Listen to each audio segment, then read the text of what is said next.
విద్యుత్ బిల్లుల చెల్లింపులకు సంబంధించి వినియోగదారులు ఎదుర్కొంటున్న సమస్యలకు చెక్ పడనుంది. గతంలో మాదిరిగా Google pay, phone pay, Paytm తదితర యూపీఐలతో చెల్లించేందుకు అడ్డంకులు తొలగిపోయాయి. త్వరలో పాత విధానంలోనే నెలనెలా బిల్లులు చెల్లించే వీలు కలుగుతుందని Bharat bill pay limited CEO Nupur Chaturvedi పేర్కొన్నారు. భారత్ బిల్ పేమెంట్ సిస్టమ్ ద్వారా మాత్రమే చెల్లింపులు జరగాలంటూ రిజర్వ్ బ్యాంక్ ఆదేశించిన విషయం తెలిసిందే. దీంతో జూలై 1 నుంచి యూపీఐ ద్వారా విద్యుత్ బిల్లులు చెల్లించడం కుదరడం లేదు. ఆర్బీఐ నిర్ణయం కారణంగా విద్యుత్ బిల్లులు చెల్లించేందుకు వినియోగదారులు ఇబ్బందులను ఎదుర్కొంటున్నారు.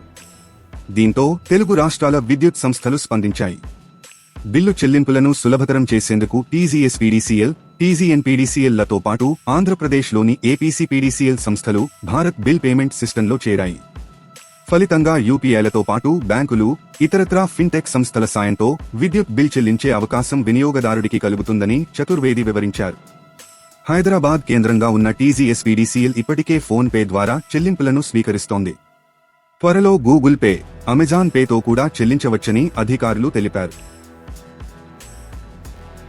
తాజా సమాచారం కోసం లైక్ చేయండి, సబ్స్క్రైబ్ చేయండి, నోటిఫికేషన్ల కోసం గంట సింబల్ ఆన్ చేసి పెట్టండి.